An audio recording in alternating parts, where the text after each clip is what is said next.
si no, dice él, que golpeo mi cuerpo y lo pongo en servidumbre, al servicio.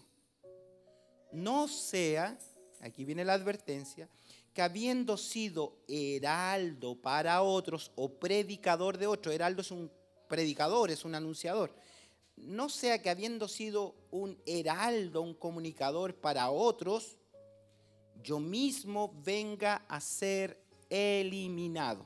Esa palabra eliminado es descalificado de la carrera, está hablando de una carrera. Y ahora en el 10 él continúa y ahora va a ser la intertextualidad.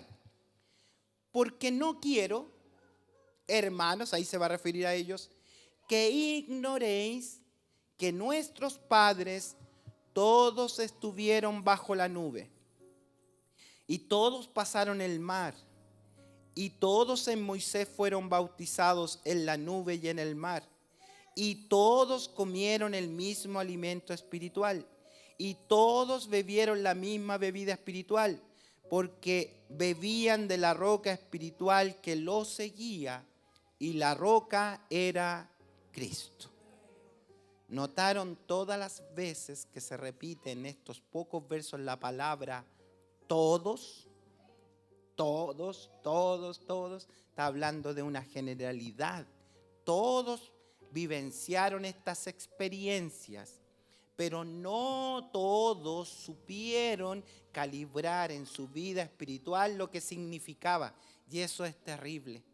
Necesitamos la luz del Eterno sobre nuestras vidas para comprender la verdad en nuestros corazones. Vamos a orar, por favor, inclinen su rostro. Bueno, la carta del apóstol Pablo a los hermanos en Corintio da a conocer que esta iglesia es una iglesia dotada de dones. Por alguna razón, la palabra del Señor hizo efecto en ellos y el mover del Espíritu Santo fue manifestado de manera gloriosa. Si ustedes van al capítulo 1, el versículo 4 al 4 al 6, el apóstol está hablando de ellos, cómo son, las características. Dice, gracias doy a mi Dios siempre por vosotros, dice el apóstol, por la gracia de Dios que os fue dada en Cristo Jesús. Porque en todas las cosas fuisteis enriquecidos en Él. Mire la riqueza que tenían, en toda palabra, en toda ciencia, así como el testimonio acerca de Cristo ha sido confirmado en vosotros, de tal manera que nada os falta de ningún don. O sea, mire la riqueza de esa iglesia. No les falta ningún don. O sea, en esta carta les recuerdo que el apóstol en el capítulo 12 va a identificar 9 carismas espirituales que la iglesia tiene. O sea, usted entraba a un culto de la iglesia en Corinto, era glorioso ver el mover de los dones espirituales, carismáticos. Usted podía ver a uno levantado hablando lengua, otro profetizando, otro sanando. O sea, era de verdad glorioso verlo. ¿Pero qué les pasó? Si estaban los dones en ejercicio, si había manifestación de todo tipo, si estaban llenos de la gloria, dice, fueron enriquecidos con todo don. O sea, ¿qué les pasó? Yo podría esperar que la carta dijera algo distinto. Ustedes tienen una riqueza que tiene que ser exportada a otras iglesias. Por favor, manden emisarios a Galacia, manden emisarios a Efeso, vayan, compartan lo que tienen. Eso deberá decir la carta, ¿no? Lo más lógico. Pero no dice eso la carta. Después que les dice lo que ellos han recibido, les da el diagnóstico y dice que ellos están en divisiones, ellos están en pecado, y peor aún, con toda esa gloria moviéndose entre ellos, corren falsas doctrinas dentro de ellos, falsas enseñanzas. ¿Qué significa eso?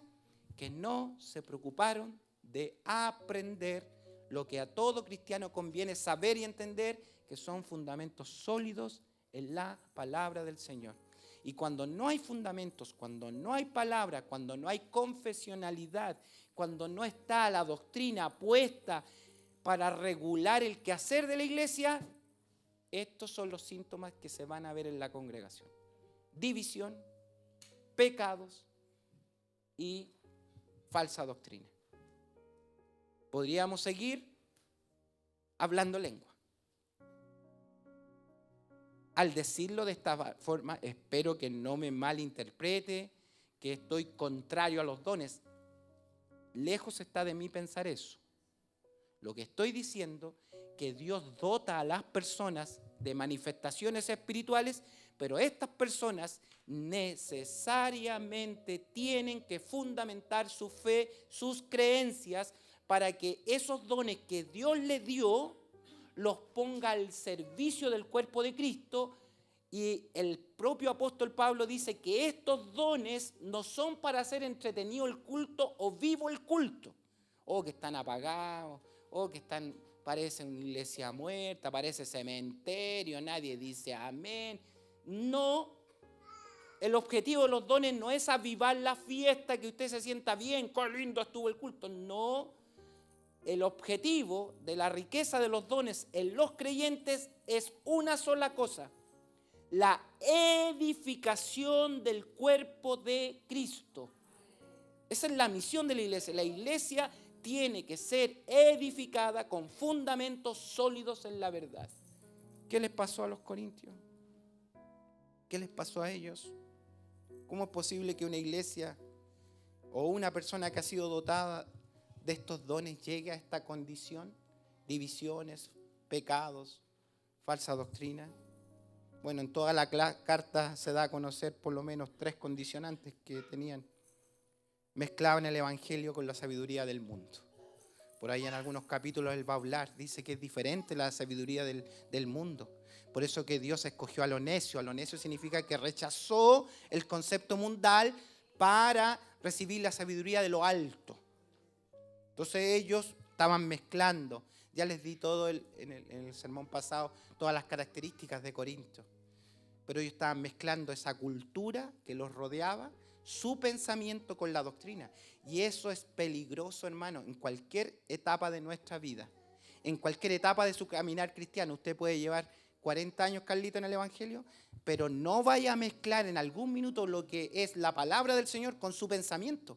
Porque yo tengo pensamiento y usted tiene pensamiento, ¿no? Y si nos llevamos por nuestros pensamientos, ¿qué va a pasar con la iglesia? No, a mí me gusta azul. Es que a mí me gusta este otro alabanza. Es que a mí no me gusta el culto de la mañana. Es que me gusta en la tarde. Cada uno tiene sus preferencias. ¿Y qué va a provocar eso? Divisiones. Y como vamos a guiar la vida por los pensamientos, vamos a dar lugar a nuestros pensamientos. ¿Y sabe cómo son nuestros pensamientos? Son de continuo al mal, porque vienen de un corazón. Y nuestro corazón es engañoso más que todas las cosas. Y la palabra del Señor nos advierte: no le hagas caso a tu corazón, a tus emociones, a tu sentido, a tus pensamientos. Y Señor, ¿qué hago? Tienes que solidificar tu vida con la palabra del Señor. No hay otra alternativa. La palabra del Señor es suficiente, como decía la confesión de fe.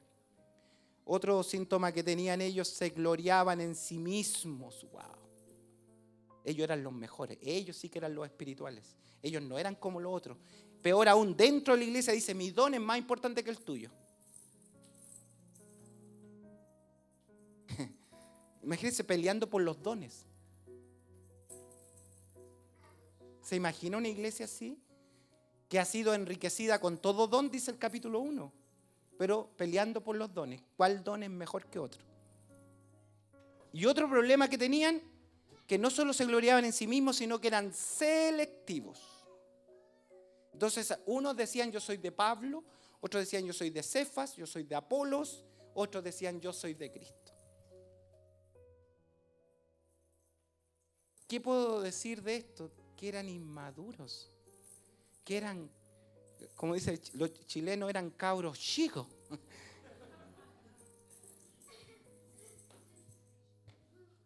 Eran niños, eran carnales, dice en otra porción de la Escritura, eran carnales, o sea, carnales que se dejaban llevar por su carnalidad, por su pensamiento.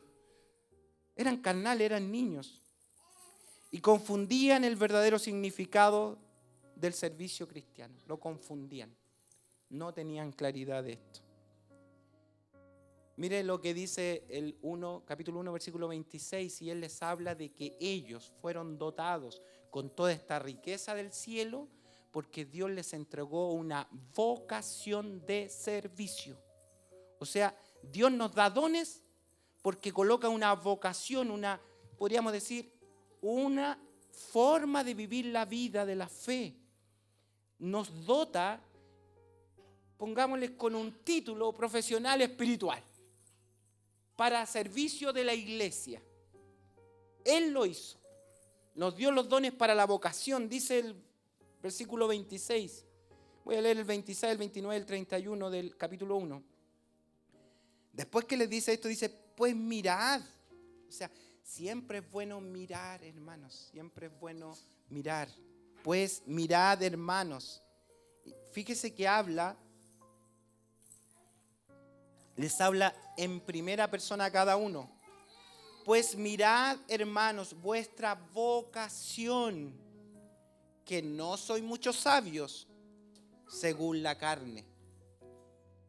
Después va a decir que lo vil escogió Dios, ¿para qué?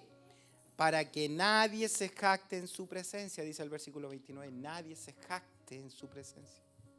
O sea, escogió aquel que dejó toda su sabiduría de lado para enriquecerlo con la gloria de lo alto, para que ejerza su vocación. Entonces nadie se puede jactar de esto, de que fue producto de su capacidad, de su inteligencia, de que tiene un don natural. Entonces el hermano es extraordinario porque él es una persona que estudia, que lee, que se prepara, entonces es mejor que el resto. Le dice, no, la sabiduría del mundo no los trajo a servir a la iglesia. No fue tu pensamiento, sino que eso es vil. Dios escoge eso para enriquecerlos con su gloria. Así nadie se va a jactar en su presencia. Nadie puede jactarse.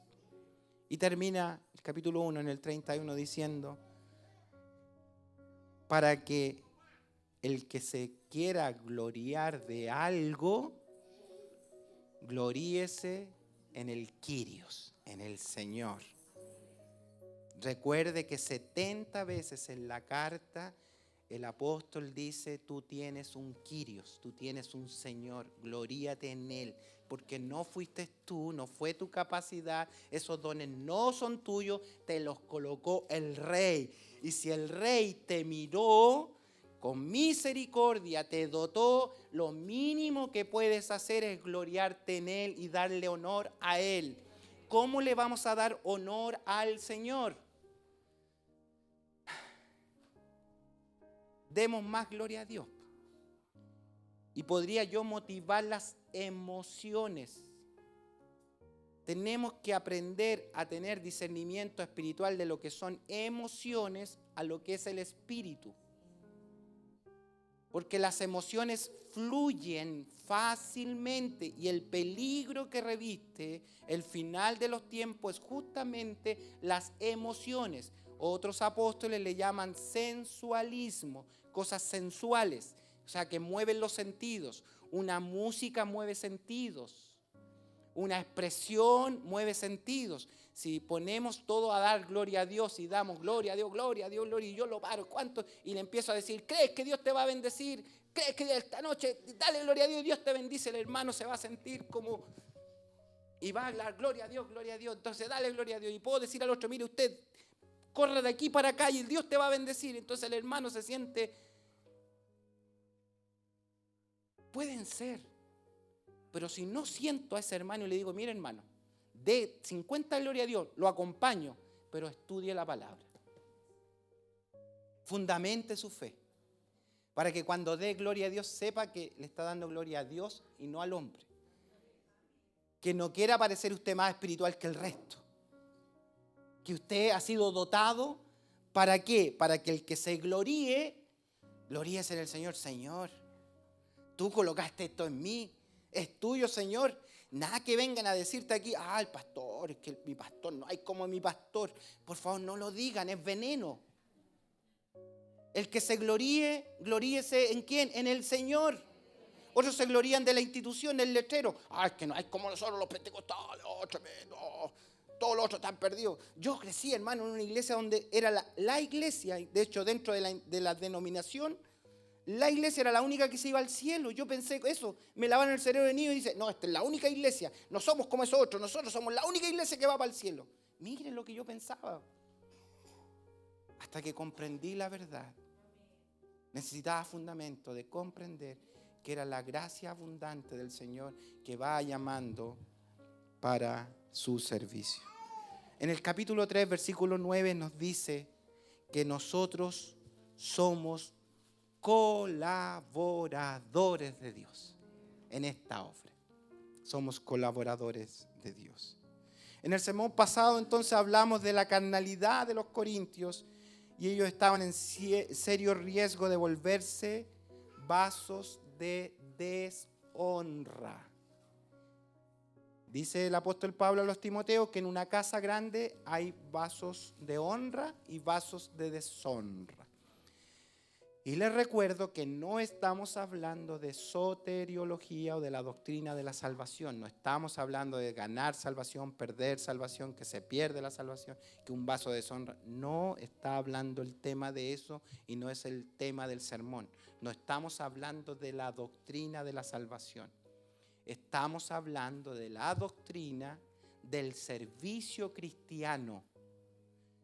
De que yo puedo ser honrado para servir, pero así como soy honrado para servir, puedo ser deshonrado, que me quitan esa honra y me tengo que quedar dentro de la comunidad de fe como un vaso de deshonra porque fui inútil al servicio del Señor. Eso es lo que dice el apóstol Pablo. Recuerden, todos los atletas que entrenan con disciplina, decía él en el 9, 25 al 27, lo hacen para ganar un premio que se desvanecerá. Pero nosotros lo hacemos, correr esta carrera espiritual, por un premio eterno. ¿Y cuál era ese premio eterno? ¿Cuál era el galardón? Predicar el evangelio y que alguien se convierta al Señor. Entonces, ¿cuál era el galardón? Que la gente se convierta al Señor. Versículo 26. Por eso yo corro cada paso con propósito. O sea, hay un propósito en mi vida. No solo doy golpes al aire, decía él, sino que disciplino mi cuerpo como lo hace un atleta. Lo entreno para que haga lo que debe hacer. De lo contrario, y aquí viene el paso al sermón, temo, dice él, que después de predicarles a otros, habiendo sido heraldo para muchos, después de predicarles a otros, yo mismo quede descalificado de la carrera. Cuando alguien hace trampa, cuando alguien incumple las reglas de la carrera, lo descalifican. ¿Cuál es la carrera que está corriendo el apóstol en este contexto? La carrera que está corriendo el apóstol es la predicación del evangelio. Y él predica el evangelio para ganar el galardón de esta carrera, que es la conversión de las personas al Señor. No vaya a ser que yo predicando el evangelio, dice, yo mismo sea descalificado de la carrera. Es peligroso ser descalificado. Por eso le pusimos descalificado. El apóstol señala, si no me disciplino, podría llegar a ser desechado por el mal uso de mi libertad. Amén. Ahora pasamos al capítulo 10. Y en el capítulo 10, dentro de estos contextos, hay algo que se llama intertextualidad, donde el escritor inspirado por Dios es inspirado por Dios, además de revisar lo que otros escritores inspirados por esa misma mente divina escribieron algo referido a lo que él está tratando. Entonces es necesario, cuando un escritor usa estas referencias, es necesario hacer doble trabajo es ir con el texto y trasladarnos entonces a la otra porción de la Escritura, pero de nuevo, no tomar el texto fuera del contexto, sino analizar esa referencia ahora dentro del otro contexto y entender por qué me está diciendo eso el escritor en esta porción de la Biblia. ¿Me siguen? Ya. Entonces, del versículo 1 al 4, para profundizar lo que él está diciendo, no vaya a ser que sea descalificado o ustedes vayan a ser descalificados, les voy a dar ejemplos de pueblo de Dios que teniendo toda la cobertura de Dios fueron desechados. Para que vean lo peligroso que es no trabajar correctamente el don que Dios nos dio. Hermano, es tan necesaria esta carta para nuestras vidas. Es ultra necesaria comprender la carta a los Corintios. Entonces voy a dividir el tiempo que me queda en dos partes. El versículo 1 y 2. Vamos a ver todos los llamados han sido llamados con propósitos gloriosos. Todos, usa la palabra todos. Por eso estoy usando todos llamados con propósitos gloriosos. Nunca el Señor va a llamar a alguien para no darle propósitos gloriosos en su vida. Ustedes fueron llamados con propósitos gloriosos. Esos propósitos gloriosos no tienen nada que ver con la sabiduría y la materia, porque lo que nos gusta escuchar, cosas lindas, pero a nuestro humanismo. Te va a ir bien, vas a tener tu casa, vas a arreglar tu vida, vas a caminar en bendición, prosperidad. Eso ¿a quién no le gusta escuchar eso? Nadie viene a la iglesia para decir, Dios te maldice. ¿Quién? Si el pastor dijera, Dios te maldice, hermano, por ahí saldrá un amén, alguien que estaba durmiendo o chateando. No hay otra posibilidad. Primero, todos son llamados entonces con propósitos gloriosos. Y en el versículo 3 y 4, que me encantaría hacer un puro sermón de eso, porque de verdad que es glorioso, todos los que fueron llamados con propósitos gloriosos, todos van a ser alimentados con alimento espiritual en su vida.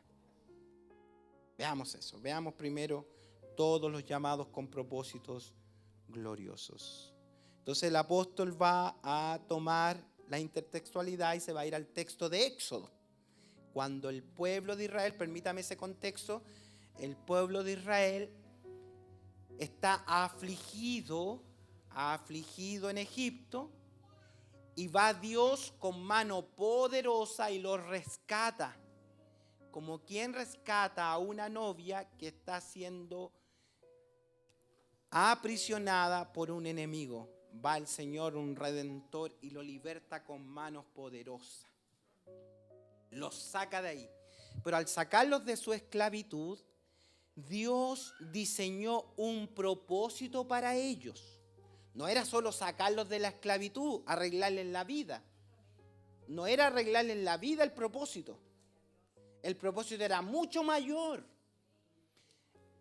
Veamos eso en los textos. Dice el 1 y el 2. Porque no quiero, hermanos, ¿ve? Entonces los advierte. No quiero, hermanos, que ustedes ignoren esto. O sea, tienen que saberlo. Tienen que tenerlo presente. Porque el Dios que ustedes sirven es el mismo Dios que fue a sacar a Israel de Egipto. Es el mismo Dios, no es otro. Y no tienen que ignorar la historia, tienen que mirar la Biblia.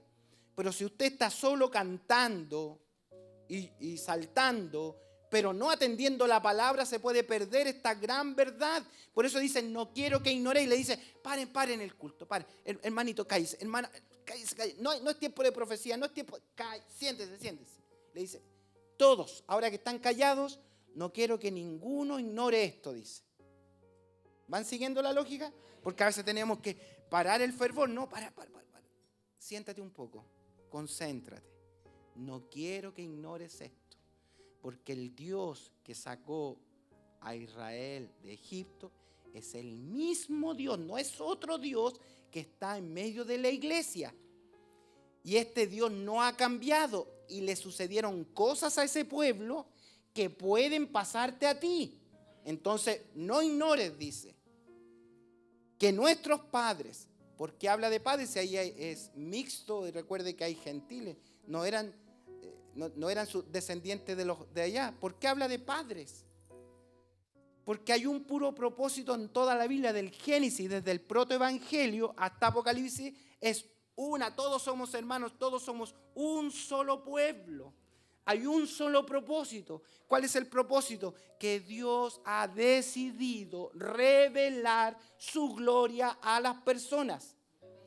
Se la reveló a Adán, se la reveló a Enoc, se la fue revelando a los profetas, Noé, y usted va siguiendo toda la Biblia. El propósito eterno es Dios dándose a conocer, Dios revelando su gloria en las personas y las personas respondiendo a esa gloria. No quiero que ignoren que nuestros padres, y aquí empiezan los todos estuvieron bajo la nube, uno. Todos pasaron el mar, no hubo excepción. Todos en Moisés fueron bautizados en la nube y en el mar. ¿Qué le está diciendo? Todos ellos disfrutaron la cobertura de Dios bajo la nube. Todos. Dios estaba sobre ellos, está diciendo. Dios encima de ellos. Seleccionados para esto. Todos fueron librados de un mar abierto. Todos fueron bautizados por aspersión, entre paréntesis. No se sumergieron en el mar. Cuidado ahí. Ellos fueron bautizados en el mar por aspersión. La llovina les caía y ellos pasaron en seco. ¿Quiénes se sumergieron? Los perdidos. Los egipcios. Ellos estuvieron bajo el agua. Por eso que Jesús se sumerge en las aguas del bautismo por nosotros y se levanta por nosotros y sale de las aguas. Este es mi hijo amado. A él tienen que seguir. No dice así. A él oíd. Y ese es el problema de la iglesia, que no quiere oír palabra. Y ese es el problema de ellos. Todos fueron librados en el mar, todos unidos. Entonces bajo este bautismo, todos unidos. ¿Se puede imaginar? ¿Quién hizo todo eso? ¿Quién hizo todas estas tres características que le he dado? Fue Dios quien lo hizo, lo sabemos. Había lugar para ellos de jactarse que uno abrió el mar, que uno les puso la nube. ¿Podían jactarse de eso, que ellos fue su fuerza, su capacidad? No. Ellos fueron bendecidos con ser rescatados de Egipto y llevados a la liberación. Fue Dios que lo hizo. Todos los israelitas fueron liberados. ¿Y cuál es el propósito de ser liberados? Aquí viene. El propósito de ser liberados es que ellos fueran administradores de la gloria del Señor. Eran esclavos y fueron elegidos para llevar consigo la gloria del Señor. Después en Romanos nos va a explicar el apóstol que los israelitas fueron elegidos para reflejar la gloria de Dios al mundo. ¿Por qué los eligió? ¿Por qué quiso constituirlos como pueblo? ¿Por qué les dice hagan un tabernáculo? ¿Por qué lo hizo todo eso? Porque dice, yo quiero ahora morar en medio de este pueblo y que mi gloria esté presente en ellos. Y ellos tenían la nube, tenían la columna de fuego y desde el tabernáculo subía la gloria y se conectaba con el cielo, y todas las naciones alrededor debían saber que Jehová es el único Dios verdadero, que es el Señor Todopoderoso y que estaba con ellos y que no hay otro Dios. Ellos debían reflejar la gloria de Dios al mundo perdido. Pero nos dice el apóstol Pablo que este privilegio lo convirtieron en orgullo. Ellos se creyeron superior a los demás. Ellos no consideraron, y ese orgullo les trajo a un mundo de tinieblas. Y el apóstol Pablo se refiere a ellos que con todo este poder, porque nosotros no hemos visto eso físicamente, No se nos ha abierto ni la tina, nada, nada. No hemos visto eso, ¿cierto? No tenemos una nube física. No tenemos la columna de fuego, no nos cae pan físicamente todos los días. No lo tenemos. Ellos lo tuvieron, lo vieron con sus ojos físicos. Podríamos decir, oye, tenían un testimonio, esa cantidad, estos miles de personas, tenían un testimonio tan glorioso para comunicar a las naciones que nadie tenía lo que ellos tenían. Podrían ser evangelistas en potencia, y eso quería Dios, que a través de su manifestación gloriosa con su pueblo, las demás naciones comprendieran que Dios es el Señor. ¿Qué les pasó? Vaya al versículo 5 del capítulo que estamos leyendo, el capítulo 10. ¿Qué les pasó? Ellos fueron, con toda esta gloria, fueron descalificados. No está hablando del tema salvación ni condenación. Fueron descalificados del propósito. ¿Cuál era el propósito? Reflejar la gloria de Dios a las naciones. Dios lo iba a llevar en 40 días a la tierra prometida. Iban allá a conquistar y desde allá iba a ser el centro de operaciones para que con su testimonio le contaran a otros la gloria de Dios. Y todos vinieran a conocer que Jehová es el Señor. Ese era el propósito. Pero el apóstol dice, fueron descalificados. ¿Ve que Dios descalifica? Pasan a ser vasos de honra a vasos de deshonra. El tema de la salvación se encarga Dios. Ese es un tema que no es el tema hoy. Pero de los más de ellos, no dice algunos de ellos, de los más de ellos, no se agradó Dios de su servicio. Por lo cual, ¿qué les pasó? Quedaron postrados en el desierto. ¿Dónde tenían que ser los vasos de honra a iluminar? En Canaán. ¿Dónde fueron desechados? En el desierto. Y quedaron postrados en el desierto. Y Dios dice, les vamos a quitar la honra a todos estos mayores de 20 años. Todos estos les vamos a quitar la honra. En Apocalipsis dice, cuidado, no vaya a ser que quite el candelero de su lugar. También para la iglesia es la advertencia. Le quitaron la honra y Dios dijo, bien, todos estos habladores que quieren volver a Egipto a ser politeístas, que quieren vivir la vida con su pensamiento, regados en el desierto, murieron todos. Solo 2 entraron de esa generación, Josué y Caleb. Y Dios dice, mi gloria se la vamos a dar a la nueva generación. Y yo no tengo problema de esperar, dice el Señor. Eran 40 días, lo vamos a hacer en 40 años. Yo tengo paciencia, lo espero. Vamos a esperar a otro. Vamos a esperar que todos estos viejitos se mueran y vamos a esperar a la nueva generación. Yo espero, dice. Y esa generación perdió la bendición de ser la gloria para las naciones. Terrible, ¿no? Ahora, podemos ver y decir, no, pero otro tiempo, ¿verdad? Sí, lo podemos decir. Era Israel, nosotros estamos en el tiempo de la gracia. Hermano, intertextualidad. Una solamente detrás de toda la palabra. ¿Por qué el apóstol lo citó aquí?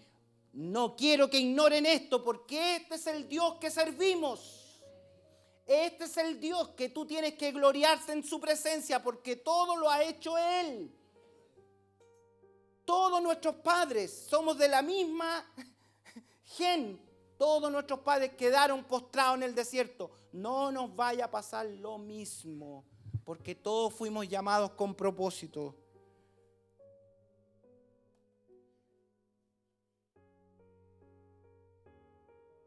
Vamos a lo último, hermano. El apóstol dice entonces, de lo contrario temo que después de predicarles a otros, yo mismo venga a ser descalificado de mi tarea.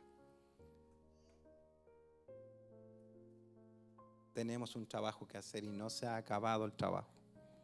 Amén. O se acabó la pega por el problema. La crisis, a veces decimos, no estoy en crisis, ahora el reino espera. Quiero comer cebollas, ajos, entonces el reino espera. Eso decían los israelitas. ¿Y usted qué dice? ¿Cuáles son sus excusas? No, es que tengo mucha labor, tengo que preocuparme de mí también. ¿Qué tanta iglesia? ¿Qué tanto discipulado? ¿Qué tanto estudio? ¿Para qué tanto? No. es pérdida de tiempo. No. Hermano, yo le hice un diagnóstico inicial. ¿Y quién le va a enseñar a estas nuevas generaciones? A ver, ¿quién le va a enseñar? ¿Quiénes son los llamados a enseñarle a estas nuevas generaciones? ¿Quién? ¿Contratamos gente? ¿Quiénes van a enseñar a las nuevas generaciones? ¿Quiénes tienen que enseñar a las nuevas generaciones? ¿Quiénes? Todos nosotros, dice todos bajo la nube, todos cruzaron el mar, todos fueron bautizados, todos son uno, todos tienen que hacer esta función, todos son llamados con propósito. ¿Quién lo va a hacer? Vivimos en un tiempo muy peligroso, que la cristiandad está en crisis porque muchos quieren vivir el evangelio con sus propios pensamientos. Hay dones guardados, hay talentos enterrados. Este mismo Señor que da dones y talentos nos enseñó. Y eso parece que alguien no lo entiende, como que, no, yo toco cuando quiera. Yo sirvo cuando quiera, cuando tenga tiempo.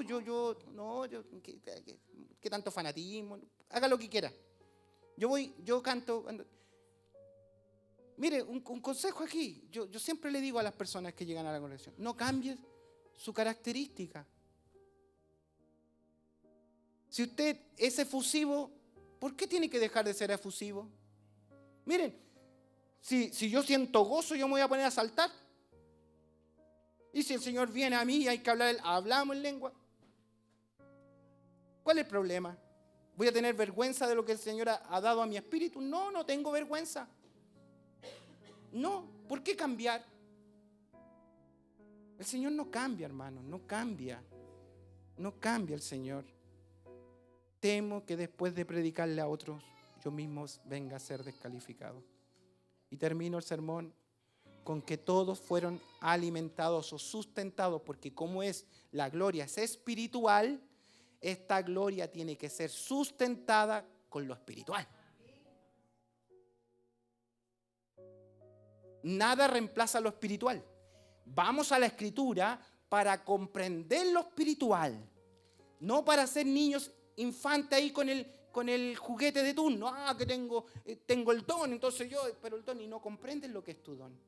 No comprendes cómo administrar tu don. Dice, ustedes son niños carnales, le dice, están divididos porque no comprenden. Ordénense. Trabajen el don y le dice, mire, hable uno, después habla otro, ordénense en el culto. ¿Para qué se reúnen? Dice, ustedes cuando se reúnen, la verdad que sus cultos se reúnen para lo peor, para puro criticarse, en vez de unirse, un cuerpo cohesionado, le está diciendo el apóstol. Vamos al 3 y al 4 para sacar la conclusión de estos dos sermones.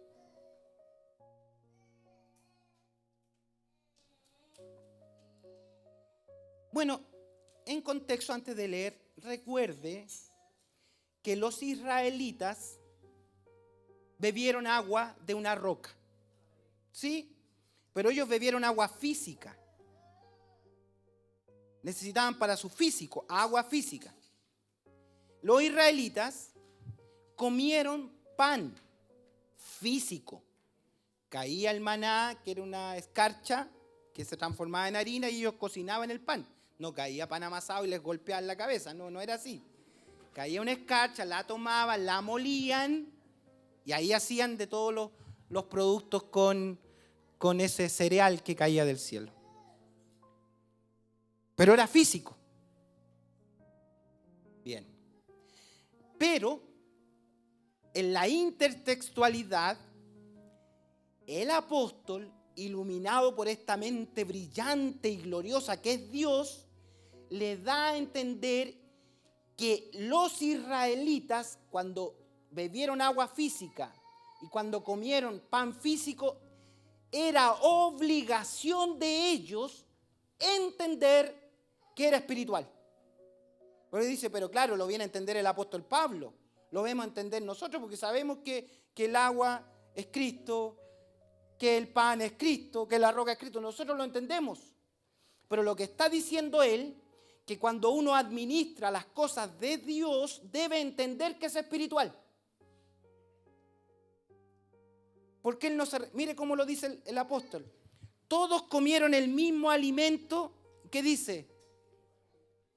Oye, pero si ellos comieron pan físico. Pero él está diciendo, Dios le está revelando al apóstol Pablo que le diga a los hermanos de Corintios que aunque los israelitas comieron pan físico, era pan espiritual. Que ellos estaban administrando algo glorioso, que era la misma gloria de Dios que les caía. Ellos lo veían en pan físico, pero ese pan físico era pan espiritual. Y era obligación que lo entendieran. Pero si no hicieron discipulados, pastor, ¿quién les enseñó? ¿Cómo iban a saber? Podemos decir, ¿cierto? Versículo 4. Y todos bebieron la misma bebida, y de nuevo, espiritual. Pero si ellos bebieron agua física. Pero el Señor está diciendo, no, Fernando, ellos bebieron agua espiritual. Porque bebían, dice, de la roca espiritual que los seguía. Y aquí viene lo glorioso, la cual era Cristo. Esto es tremendo, hermano. Ellos se quedaron con lo que vieron. Ellos se quedaron con la roca que salía agua. Se quedaron con el pan que caía del cielo y se lo comieron. Y renegaban que querían otra comida y renegaban. Y no se detuvieron ni un segundo a aprender. ¿Qué significaba esto? Preguntémonos en la recta final. ¿Cómo ellos iban a saber que era espiritual? Buena pregunta, ¿cierto? ¿Cómo iban a saber que era espiritual? Se lo preguntan, ¿no? ¿Cómo podrían saber los israelitas que era espiritual? Lo tenían que saber porque Dios lo había dicho así. Mire, por favor, por favor.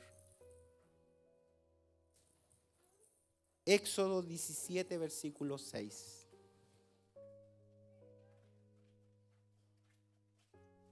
Dios está hablando con Moisés y le dice que le va a dar estos elementos para su sustentación. Mire lo que dice aquí.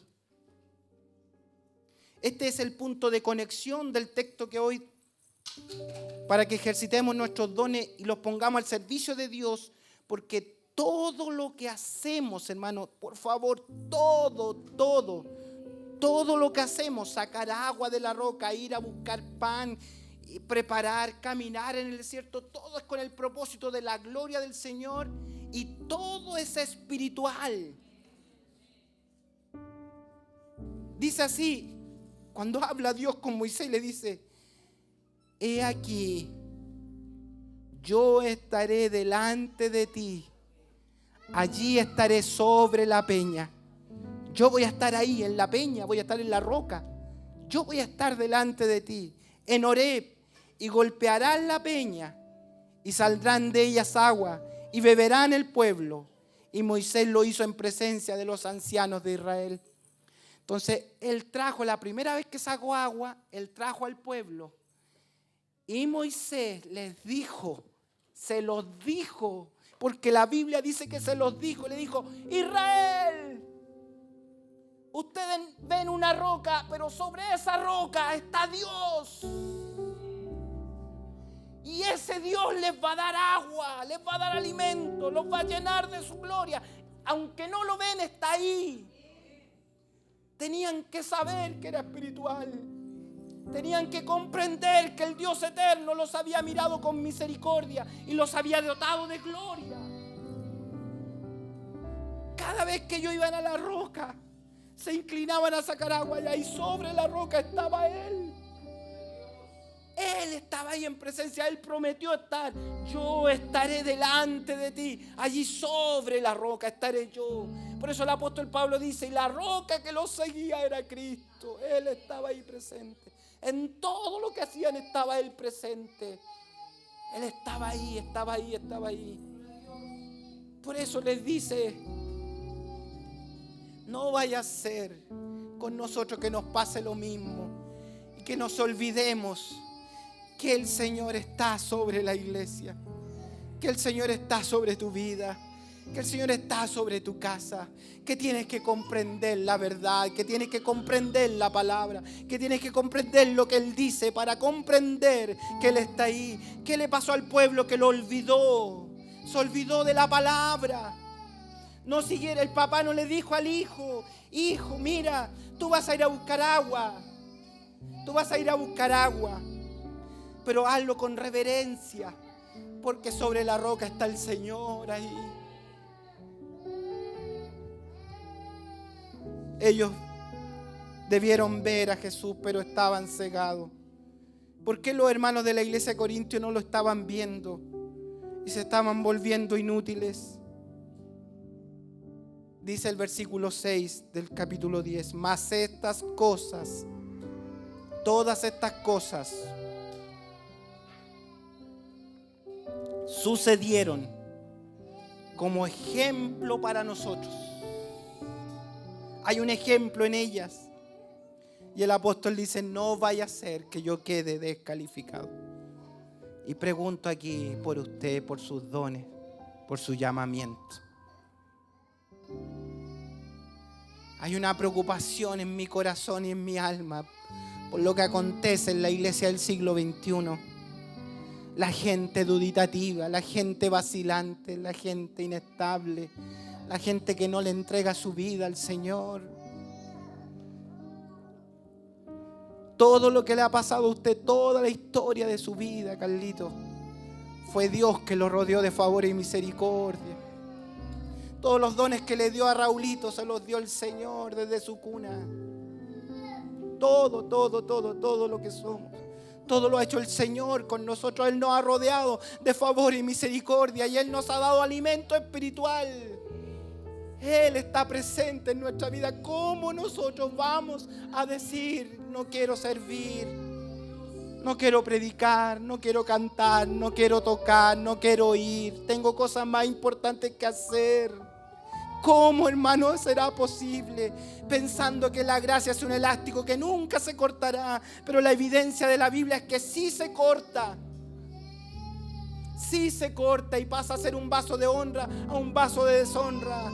Y escuchar a tantos que dijeron: no, si yo antes hablaba en lengua, yo antes cantaba, yo antes predicaba, yo antes hacía evangelismo, recorrimos aquí. Y hoy día la bicicleta está guardada. Hoy día la Biblia está con polvo. Dejó de buscar porque ya no predica. Entonces, como no predico, no preparo sermones. No oro, no busco. Voy a la iglesia cuando tengo tiempo. Ya que lo hagan otros ahora. No vaya a ser, dice el apóstol, después de haber hecho un tremendo trabajo de predicación, que yo quede descalificado de la carrera y pase a ser un vaso de deshonra. Usted logra percibir la gloria de Cristo a su alrededor, hermano. Jesús dijo en Juan 4:14: mas el que bebiere del agua que yo le daré no tendrá sed jamás, sino que el agua que yo le daré será en él una fuente de agua que salta para vida eterna. Él es. Él lo dijo, Él lo aclaró, Él está presente. En Juan 6:35 dijo: yo soy el pan de vida, el que a mí viene nunca más tendrá hambre, y el que de mí cree no tendrá sed jamás. Él es la fuente plena. No vaya a ser que después de haber estado en el Evangelio seamos descalificados y pasemos a ser vasos. Será tiempo de doblar nuestro espíritu delante del Señor y decirle: Señor, perdóname. Señor, no quites de mí tu Santo Espíritu. No quites de mí tu gloria. Ayúdame a cumplir el propósito que tú tienes en mi vida. Oremos al Señor. Vamos a orar. Oremos delante del Señor este día.